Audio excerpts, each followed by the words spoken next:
Hello student, कैसे हो सब लोग। तो आज वेक्टर पार्ट नंबर 7 स्टार्ट करते हैं।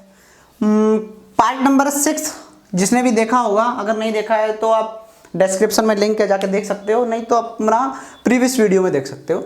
तो पार्ट नंबर 6 में अब तक हमने पढ़ा था, क्या पढ़ा था,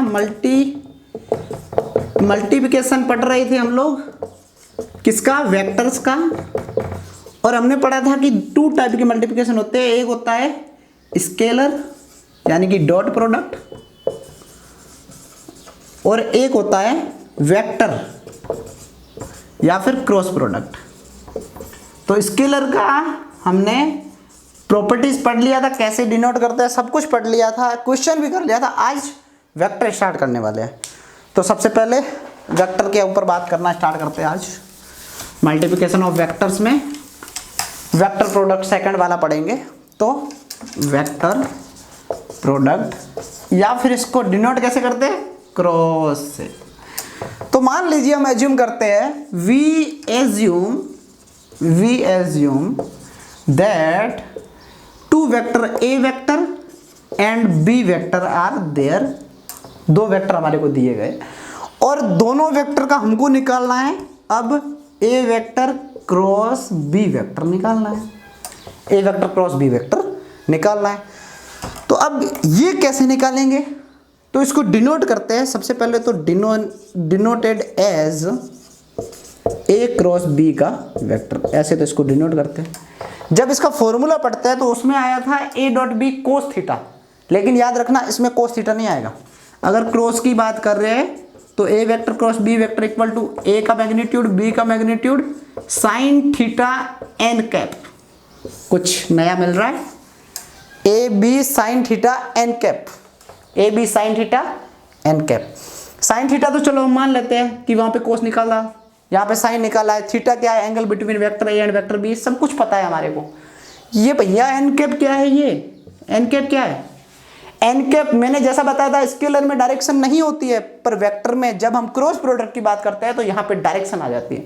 और ये एन कैप हमारे बताता है कि इन दोनों का जो क्रॉस प्रोडक्ट है उसकी डायरेक्शन क्या है। तो हम लोग इसमें डायरेक्शन भी पढ़ेंगे। सबसे पहले थोड़ी सी हम लोग इसकी प्रॉपर्टीज के बारे में बात करते हैं, वेक्टर प्रोडक्ट की प्रॉपर्टीज। किसी को कुछ भी डाउट हो तो आप कमेंट सेक्शन में जाके मेरे को कमेंट कर सकते हो, मैसेज कर सकते हो कि सर मेरे को ये डाउट है, कुछ भी पूछ सकते हो। प्रॉपर्टीज की बात करते हैं। सबसे पहला प्रॉपर्टीज, जैसा हमने लिखा था पहला कम्युलेटिव, स्केलर में जाके आप 6 नंबर पार्ट देखना, उसमें हमने पहली प्रॉपर्टी लिखा था कि कम्युलेटिव, बट स्केलर में कम्युलेटिव होता था, वेक्टर में कम्युलेटिव नहीं होगा। यानी कि ए क्रॉस बी अगर हम लिख रहे हैं तो अब हम इसको बी क्रॉस ए नहीं लिख सकते। क्यों? क्योंकि डायरेक्शन यहां पे मस्ट हो जाती है।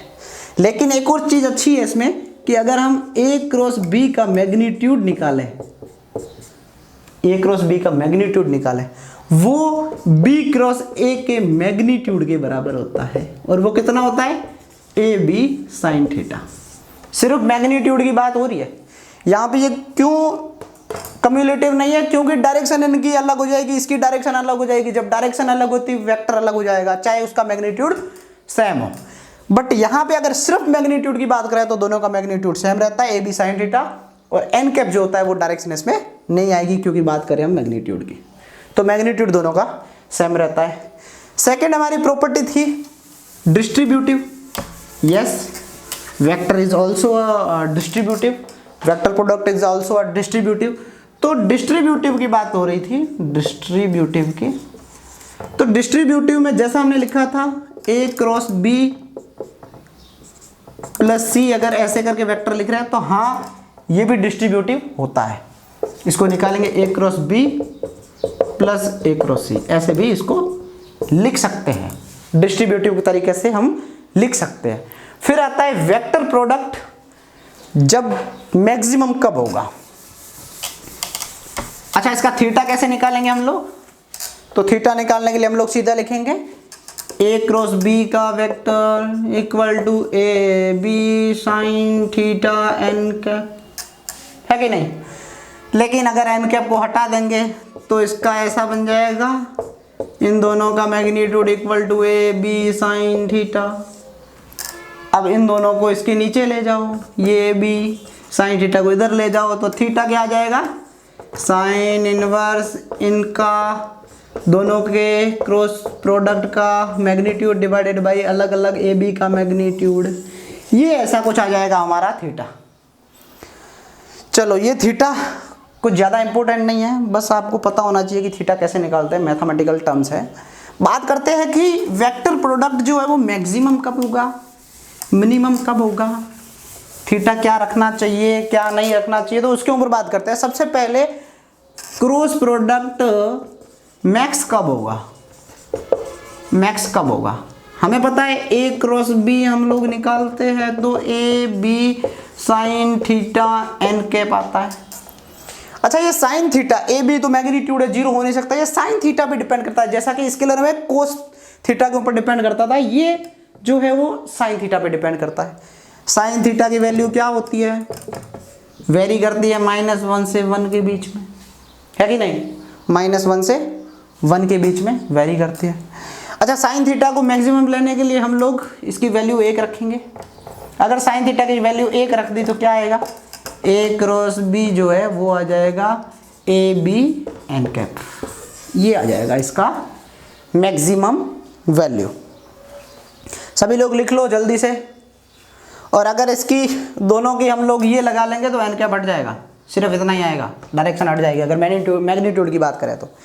उसके बाद में हम लोग मानते हैं कि मिनिमम कब होगा, तो मिनिमम आपको पता है साइन थीटा जो है वो, यहाँ पे एक और चीज़ है, 0 से 1 के बीच में रहता है साइन थीटा, कोस जो है -1 से 1 के बीच में रहता है। चलो क्रॉस प्रोडक्ट मिनिमम कब होगा,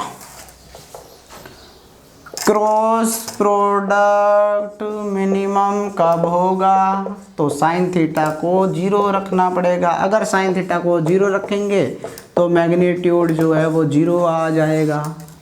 क्या होता था magnitude, A B sine theta को हमने 0 रखा तो ये पूरी टर्म जो है वो 0 हो जाएगी, यानी कि ये ए क्रॉस बी का मैग्नीट्यूड क्या आ जाएगा, 0 आ जाएगा। और अगर हम लोग सिर्फ इसको निकाले ए क्रॉस बी को तो वो कुछ एन कैप आ जाएगा। अब सर आप बताओगे कि ए बी साइन थीटा तो 0 हो रहा है, फिर ये क्या है, तो आपको वेक्टर में ये एक यूनिट वेक्टर का पता होता है कि यूनिट वेक्टर एक नल वेक्टर या जीरो वेक्टर होता है, तो ये जीरो वेक्टर बन जाएगा। इसकी डायरेक्शन तो होगी पर मैग्नीट्यूड नहीं होगा। अगर डायरेक्शन होती है मैग्नीट्यूड नहीं होता है तो वो जीरो वेक्टर कहता है। अब जीरो वेक्टर को हम कैसे पता करेंगे कि कोई जीरो वेक्टर है, तो मान लो कोऑर्डिनेट्स हमने बनाए हैं और यहाँ पे कोई पर्सन खड़ा है, कोई आदमी खड़ा है, वो एक डायरेक्शन में देख रहा है, उसने अभी तक कोई डिस्टेंस ट्रेवल नहीं करी है।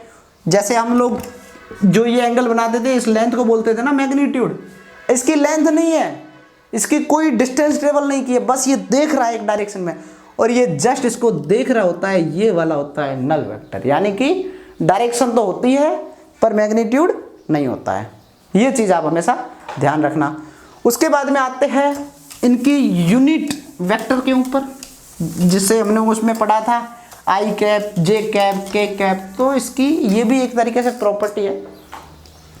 अच्छा इसमें एक चीज़ हमेशा ध्यान रखना, आई क्रॉस आई 0 होता है, जे क्रॉस जे 0 होता है, और के क्रॉस के जो है वो 0 होता है। उसमें 1 होता था, बाकी वाले 0 होते थे, लेकिन यहाँ पे ये 0 होते हैं। आई क्रॉस जे 0 नहीं होता है, जे क्रॉस के 0 नहीं होता है, और के क्रॉस आई जो है वो 0 नहीं होता है। बिल्कुल उल्टा है वेक्टर। अगर स्केलर की बात करें तो वेक्टर जो है वो बिल्कुल उल्टा है, बिल्कुल देख सकते हो आप उल्टा है। हमको ये पता चल गया कि के क्रॉस के 0, जे क्रॉस जे 0, आई क्रॉस आई 0, लेकिन ये 0 नहीं होता है, तो इसको कैसे निकालेंगे? तो इसको निकालने के लिए हमने एक रूल दिया, और उस रूल का नाम है right hand thumb rule. Right hand thumb rule. अच्छा राइट हैंड थंब रूल को हम लोग कैसे एक्सप्रेस करेंगे, तो लिखिए सब लोग, right hand thumb rule. Right hand यानी कि राइट वाला हैंड उठाइए, थंब, ये जो थंब है ये डायरेक्शन देगा। कैसे देगा? तो मान लो हमारे पास दो वेक्टर है, ए वेक्टर है एक बी वेक्टर है, और इन दोनों का ए क्रॉस बी निकालना है, ए क्रॉस बी निकालना है। तो कैसे निकालेंगे? तो सबसे पहले देखिए, जो ये ए वेक्टर है, इंडेक्स फिंगर, थोड़ा सा ध्यान दीजिए, index finger, B middle finger, middle finger, और इनका जो A B sine theta N cap है ना, ये एन कैप होता है थंब। बहुत सिंपल है, एन कैप जो होता है वो थंब होता है।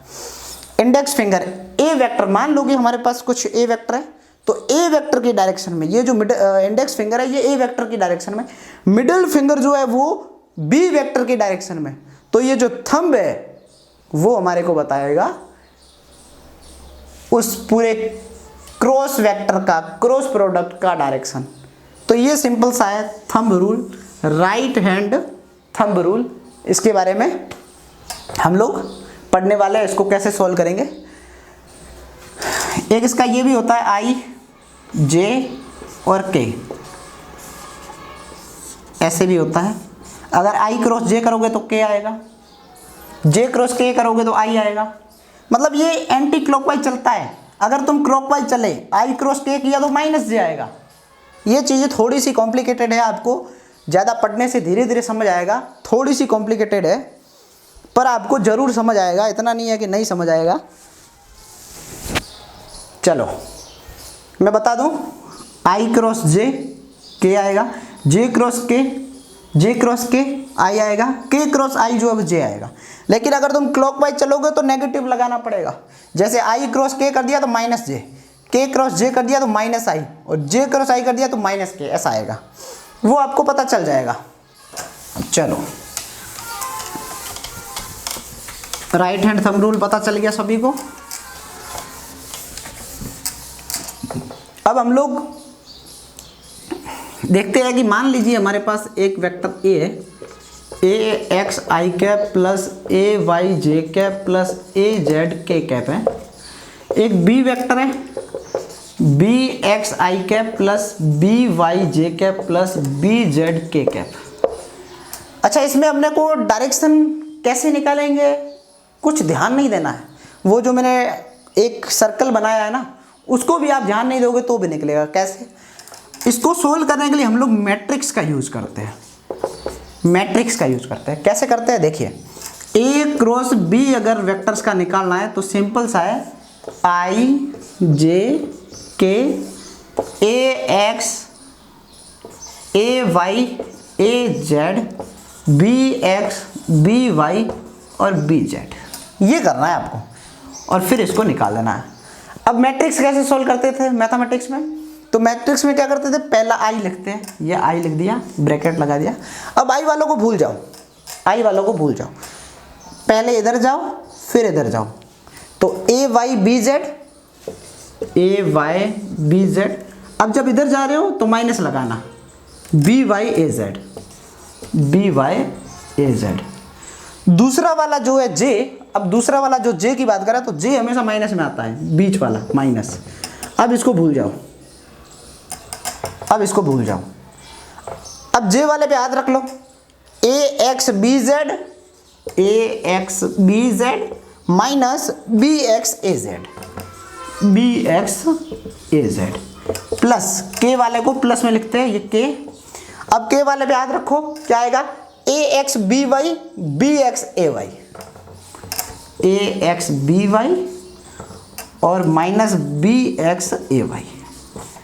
तो ऐसा कुछ आ जाएगा।